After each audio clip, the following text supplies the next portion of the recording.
Assalamu alaikum wa rahmatullahi wa barakatuhu. This is a video mainly for Siobhan. Hi Siobhan. I'm conscious that I didn't reply to your message on January the 19th. You actually inspired me to go on a little workshop called Insights in Space.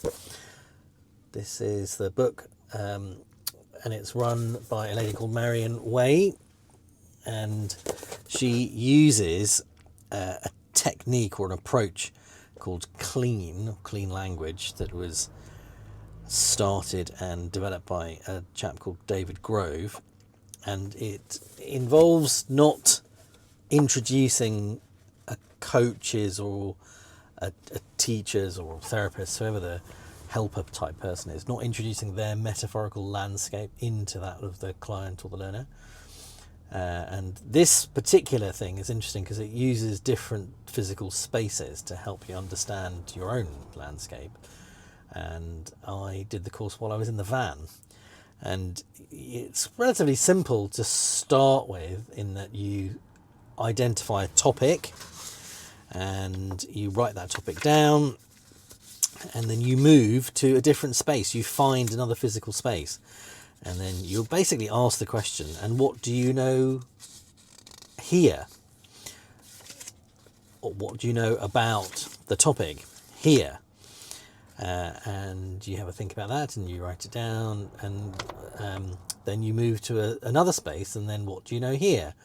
And then what do you know here about the topic? But then what do you know here about the space that you've just been to? And you're meant to give that space that you've just been to a name. And my topic was actually this channel, or this community, which is slightly broader than the channel. So what is the Learning Life community?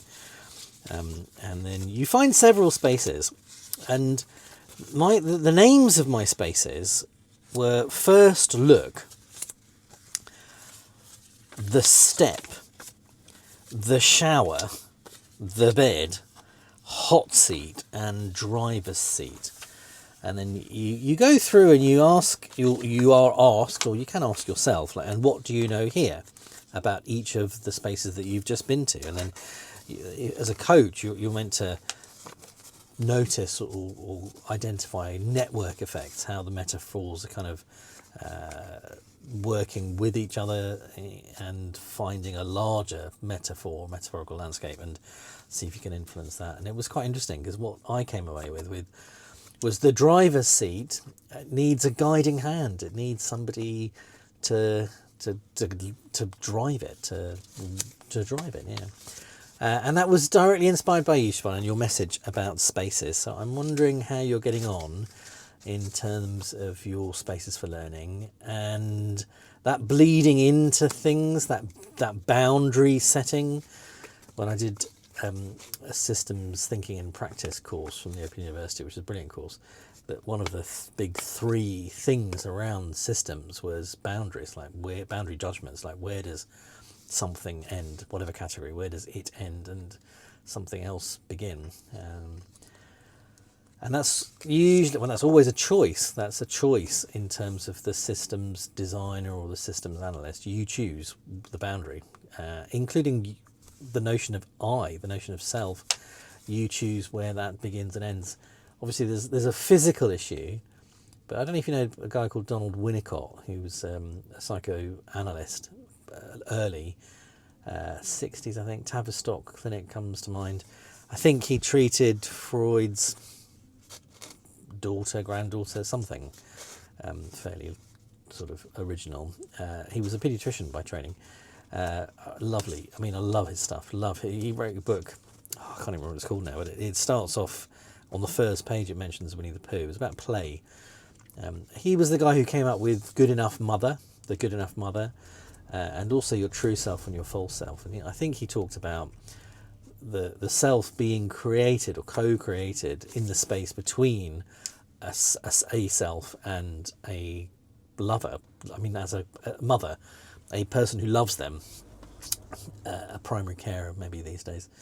And that space is not just what the self sees about themselves, but how they respond to what the other person expects them to be. And then if you have that space that's playful, and that you can be your true self. You can experiment and be safe, if you like, and have fun, and you're not pushed into a set of expectations to generate a full self. So, even that idea of I, where do you set the boundary for I? I've been talking a lot this week, and including to the wife, about. So a couple of people have mentioned the average of the 5 people you spend most time with, and I don't know if that's true or where it comes from, but it reminds me of Winnicott and this dynamic between the self and the mother or the primary carer. So how are you getting on? How is the learning spaces and the boundaries and the bleeding, and the rituals? I was really interested in rituals as well. Have you got any rituals? I don't know if you follow me on Instagram. I have started posting 1 or 2 things, mainly my to-do lists, and in particular, kind of like the end and the beginning of the day. I'd like to. It's some form of accountability, I suppose. Post my to-do lists and then see what happens to them at the end of the day. And they look, they look like that, something like that. They look like those. I mean, I should be able to find today's immediately, shouldn't I? But the system has a slight flaw in it. I can't find today's immediately with no friction. But the ritual part of it was starting the day by writing the words Bismillahir Rahmanir Rahim, and so being the part of the setup routine, and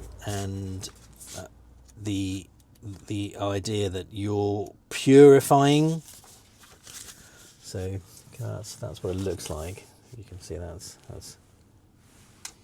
there's the Arik date, the moon phase, and then Bismillah ar-Rahman ar-Rahim.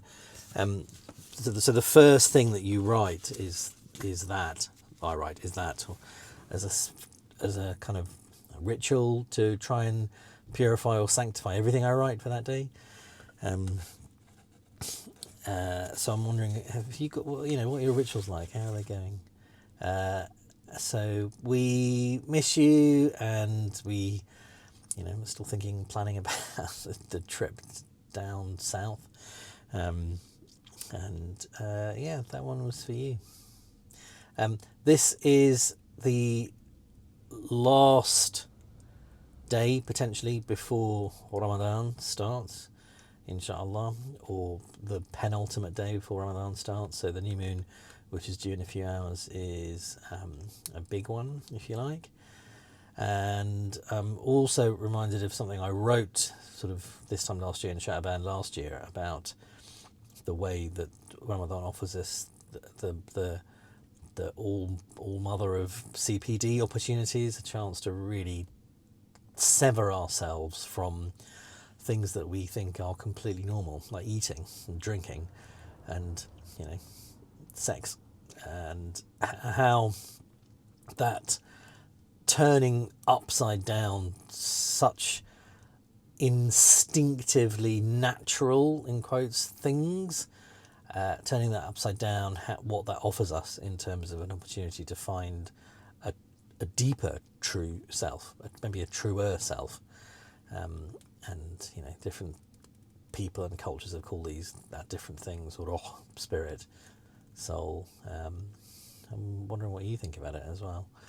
Ramadan Kareem, may Allah, the Creator, show us light, give us light. Without it, we'd all be dead, right? Assalamu alaikum wa rahmatullah.